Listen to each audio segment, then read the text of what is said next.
श्रीमद् भागवत महापुराण 11वां स्कंद 15वां अध्याय अथ पंचदशवां अध्याय। भिन्न भिन्न सिद्धियों के नाम और लक्षण। भगवान श्री कृष्ण कहते हैं, प्रिय उद्धव, जब साधक इंद्रिय प्राण और मन को अपने वश में करके अपना चित्त मुझ में लगाने लगता है, मेरी धारणा करने लगता है, तब उसके सामने बहुत सी सिद्धियां उपस्थित होती हैं।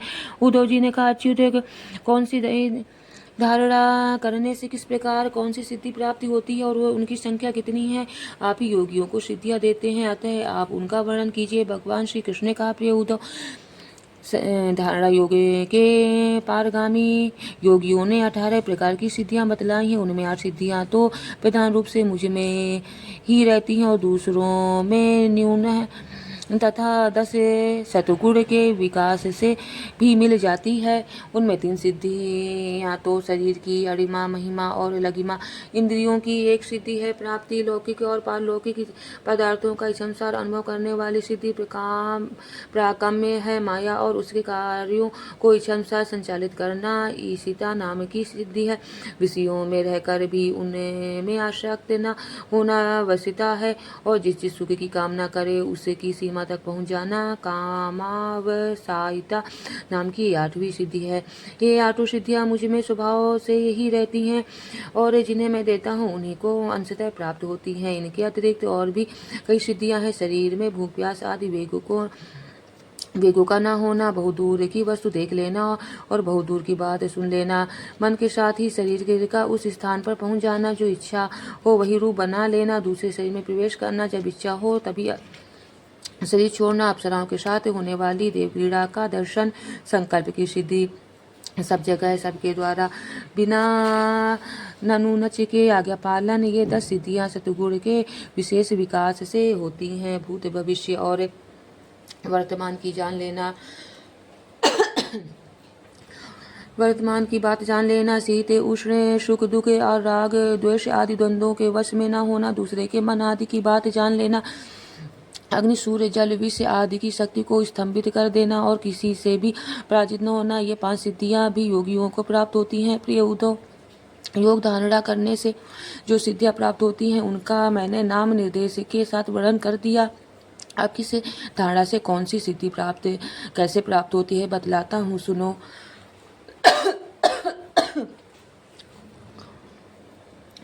प्रिय उद्धव, पंचभूतों की सूक्ष्मतम मात्रा मेरा ही शरीर है। जो साधक केवल मेरे उसी शरीर की उपासना करता है और अपने मन को तदाकार बनाने कर उसी में लगा देता है, अर्थात मेरे तन मात्रात्मक शरीर के अतिरिक्त और किसी भी वस्तु का चिंतन नहीं करता, उसे अणिमा नाम की सिद्धि अर्थात पत्थर की चट्टान आदि में प्रवेश करने की शक्ति अरुता प्राप्त हो जाती है।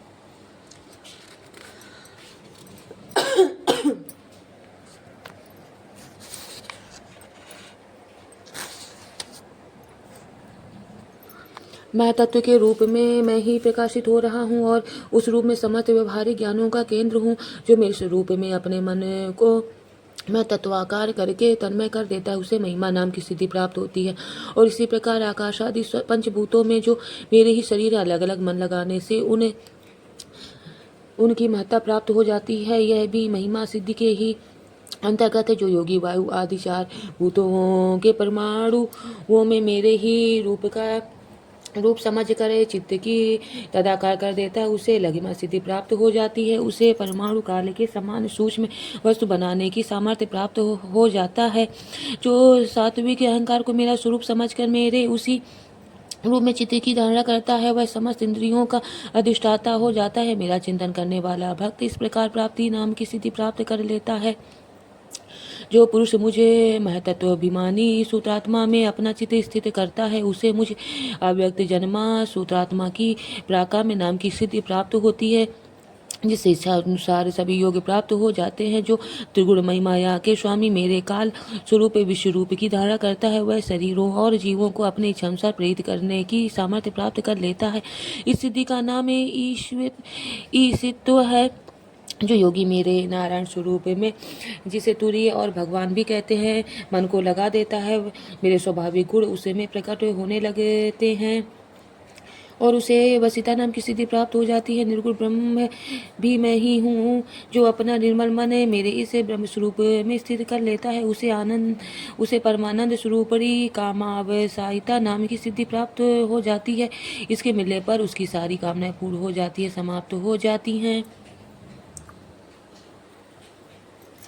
प्रिय उद्धव, मेरा वह रूप है जो श्वेत धूप का स्वामी है, अत्यंत शुद्ध और धर्ममय है, जो उसकी धारणा करता है वह भूख, प्यास, जन्म, मृत्यु और शोक, मोह इन 6 उर्मियों से मुक्त हो जाता है और उसे शुद्ध स्वरूप की प्राप्ति होती है। मैं ही समष्टि प्राण रूप आकाश आत्मा हूँ, जो मेरे इस स्वरूप में मन के द्वारा नाहत नाद का चिंतन करता है वह दूर श्रवण नाम की सिद्धि को से संपन्न हो जाता है और आकाश में उपलब्ध होने वाली विविध प्राणियों की बोली सुन समझ सकता है। जो योगी नेत्रों को सूर्य में और सूर्य को नेत्रों में संयुक्त कर देता है और दोनों के संयोग में मन मेरा ध्यान करता है, उसकी दृष्टि सूक्ष्म हो जाती है, उसे दूरदर्शन नाम की सिद्धि प्राप्त होती है और वह सारे संसार को देख सकता है। मन और शरीर को प्राणवायु के सहित मेरे साथ संयुक्त कर दे और मेरी धारणा करे, जो इससे मनोजव नाम की सिद्धि प्राप्त हो जाती है। इसके प्रभाव से वह योगी जहाँ भी जाने का संकल्प करता है वही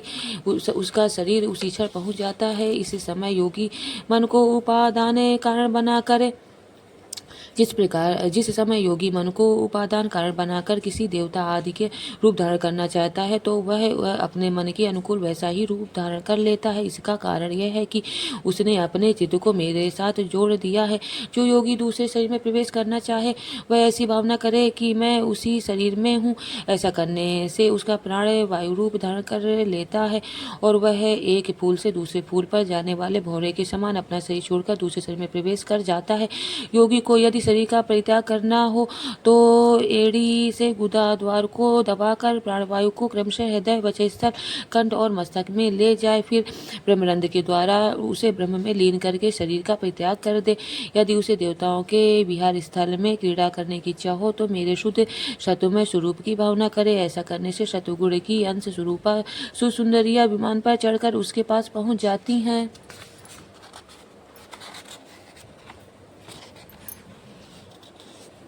जिस पुरुष ने मेरे संकल्प स्वरूप में अपना चित्त स्थिर कर दिया है उसी के ध्यान में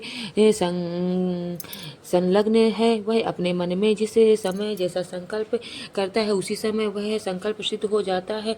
मैं ईशित्व और विषत्व इन दोनों सिद्धियों का स्वामी हूँ, इसलिए कभी कोई मेरी आज्ञा टाल नहीं सकता। जो मेरे इस रूप का चिंतन करके उसी भाव से युक्त हो जाता है मेरे समान उसकी आज्ञा को भी कोई टाल नहीं सकता। जिस योगी का चित्त मेरी धारणा करते करते मेरी भक्ति के प्रभाव से शुद्ध हो गया है उसकी बुद्धि जन्म, मृत्यु आदि अदृष्ट विषयों को भी जान लेती है और तो क्या भूत, भविष्य और वर्तमान की सभी बातें उसे मालूम हो जाती हैं। जैसे जल के द्वारा जल में रहने वाले प्राणियों का नाश नहीं होता, वैसे ही जिस योगी ने अपना चित्त मुझ में लगाकर शिथिल कर दिया है उसके योग में शरीर को अग्नि, जल आदि कोई भी पदार्थ नष्ट नहीं कर सकते।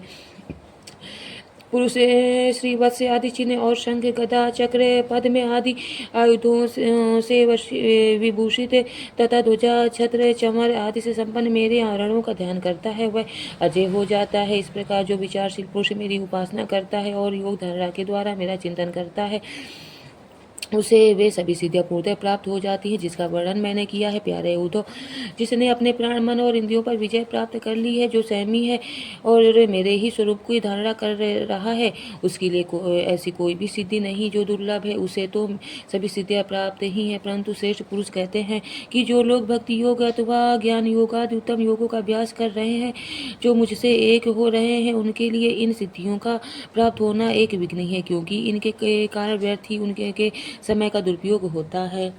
जगत में जन्म, औषधि, तपस्या और मंत्र आदि के द्वारा जितनी सिद्धियां प्राप्त होती हैं वे सभी योग के द्वारा मिल जाती हैं, परंतु योग की अंतिम सीमा मेरे सारूप सालोक आदि की प्राप्ति बिना मुझे में चित्त लगा किसी भी साधन से नहीं प्राप्त हो सकती। ब्रह्मवादियों ने बहुत से साधन बतलाए हैं, योग, सांख्य और धर्म आदि उनका एवं समस्त सिद्धियों का एकमात्र मैं ही हेतु, स्वामी और प्रभु हूँ। जैसे स्थूल पंचभूतों में बाहर भीतर सर्वत्र सूक्ष्म पंच महाभूत ही हैं, सूक्ष्म भूतों के अतिरिक्त अतिरिक्त स्थूल भूतों की कोई सत्ता ही नहीं है, वैसे ही मैं समस्त प्राणियों के भीतर दृष्टा रूप से और बाहर दृश्य रूप से स्थित हूँ। मुझ में बाहर भीतर का भेद भी नहीं है, क्योंकि मैं निरावरण एक अद्वितीय आत्मा हूँ। हरिओम तत्सत। इति श्रीमद्भागवते महापुराणे ब्रह्मविद्यायां संहितायाम् एकादश स्कन्धे पंचदशोऽध्यायः। हरिओम तत्सत। हरिओम तत्सत। हरिओम तत्सत। श्रीकृष्णार्पणम् अस्तु।